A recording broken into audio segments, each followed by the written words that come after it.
Yo, what is going on, rival fans? Let's get into this news.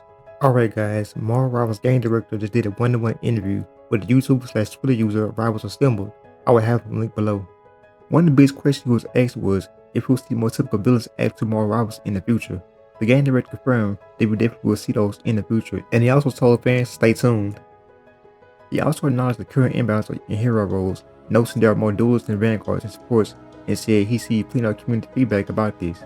He assured players that the team will address the issue, but reminded them that the process from confirming a hero to production and final release takes a long time. Still, he reassured fans that they are actively working on it. Also, this makes me curious, what villains will they add in the future? There's so many to choose from, like Carnage, Juggernaut, Doc Ock, Green Goblin. Now, me personally, it's the Green Goblin, considering how he's one of the most famous villains. Now, it's actually good to see the devs are open and acknowledging both the lack of villains and the role imbalance.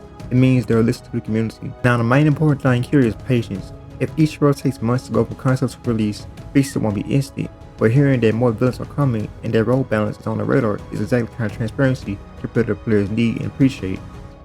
When the game director of Marvel Rivals was asked how did he end up making Rivals, his response was it goes back quite a while. At the start, he was wondering how to go about making Rivals with the Marvel IP in hand. He was excited at the time, getting lots of proposals and bouncing around ideas, but eventually in the end, he decided to keep going down the path once he seen everyone was excited.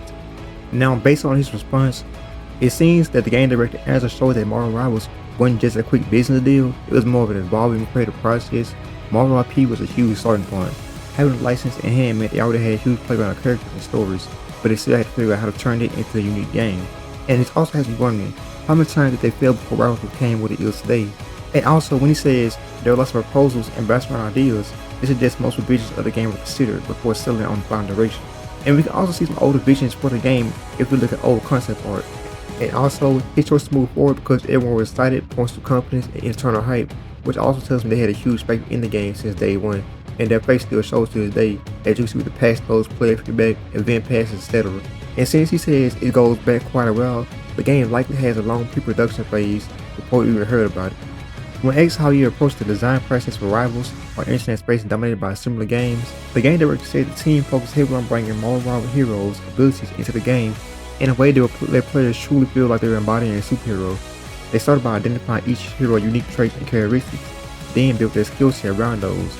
After that came the testing phase, followed by art support and production. Finally, they integrated everything together and polished to create the version of the game we see today.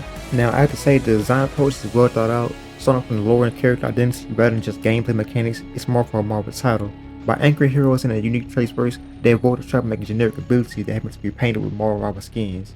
The step-by-step process from concept, abilities to testing and art and polish also shows they value iteration and refinements. In a genre that's dominated by established titles, leaning on Marvel's deep character identity might be the best competitive edge. Now, when asked about Rivals' frequent monthly release schedule, the game director explained that it was chosen because players love superheroes and new hero releases spark excitement and joy as fans try them out. Around March of this year, near the end of the SC phase, the team discussed ways to bring more heroes to players and decided on one hero per month schedule. He also acknowledged the challenges and pressure that comes with releasing a hero every month, but said that the pressure motivates the team because they know how much players enjoy it. Now, in my opinion, this shows the aim for a live service rhythm that keeps the game cool and fresh, similar to how other competitive games drop seasonal or monthly content. The motivation for player love sounds genuine, but the monthly release also carries risk. It can lead to burnout or waste balancing if they're not careful. And still, the fact they're aware of the pressure and see it as motivating suggests they're committed to maintaining their pace at least for now.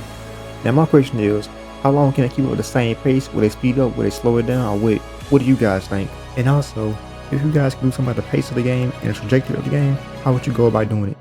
Now, when asked about skill-based matchmaking and engagement-optimized matchmaking, the game director said that the team is actively addressing the issue and plans to share more details about it in 2 weeks. Now, on balancing the game for both casual and competitive players, he explained they don't focus solely on one group or the other. Instead, they take a holistic view of the entire game environment, considering all modes, quick play, competitive, tournaments, and so on. Then they closely track hero pick rates and win rates and ban rates as well. Then they analyze this data to guide balanced decisions. Now, in my opinion, the 2-week timeline for skill-based matchmaking and engagement-optimized matchmaking feedback is interesting. It means they're already deep into the discussion or testing changes. As for balancing, the data-driven approach is good in theory, but the challenge will be weighing those stats differently for casual and competitive modes. What works in quick play might not work in high-level tournaments, so the overall approach needs careful execution to avoid making both groups unhappy. Now, what's important here is the approach isn't just make changes when players are playing, it's proactive and it's built on concept of performance data. That means they can spot an old former hero before the player gets too frustrated, or recognize when the character is being completely ignored and needs a buff. The tricky part is execution. Balance changes that make sense for quick play might frustrate top tier competitive players and vice versa. The real challenge is finding the sweet spot where the game feels fair, fun, and rewarding across the board.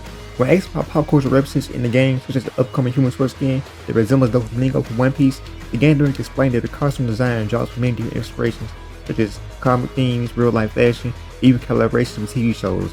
Based on those influences, the team creates skins that believe players will enjoy.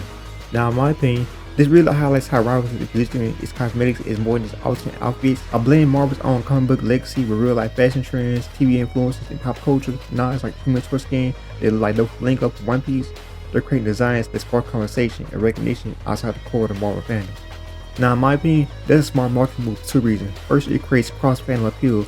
Anime fans, Marvel fans, comic book fans, or whatever, or people who follow certain TV shows might see a skin and instantly feel a connection, even if they weren't originally interested in Marvel Rivals. Second, it adds the Easter egg factor. Players love spotting small references, and those moments are often shared online, generating free promotion for the game. It also signals the dev team isn't afraid to have fun with the brand. While some live service games keep cosmetics locked to a very strict lore song, Marvel Rivals seems more willing to experiment and push the boundaries of what's possible in a Marvel setting, which can in turn help them stand out in a very crowded hero shooter market. Now, when asked about red skins, such as the Blue Venom skin and the White Scarlet Witch skin, the game director explained that these are commitments to the players who participated in the closed alpha and beta tests. He also confirmed that these skins are exclusive to those testers that will not return to the shop in the future. I think it's a clear commitment to exclusivity, which is something live service games have backed away from over time. By keeping these skins locked to early testers, Rivals is rewarding its early supporters for something truly unique. And for the last question in the interview, he was asked what Rivals will be like in 5 to 10 years from now. The game director said he hopes he will be loved by a wide range of fans, not just Marvel fans, but hero shooter players in general, and that this broad appeal will help the game gain lasting recognition. Now, this is a pretty modest but telling vision. Instead of promising a launch list of future features, he's aiming for longevity and community growth in a genre where games can burn bright and then fade in just a year or two. Building that player base that spans both Marvel superheroes and broader competitive shooter audience is the key. Now, if they can put it out, then Rivals can become like Overwatch did at its peak. Alright, for our next piece of news, the Cloak and Dagger Polaris Bond and the Winter Soldier Polaris Bond skins are expected to be revealed soon. Now, I'm not sure when they're going to be revealed, probably later this weekend or probably later today, who knows.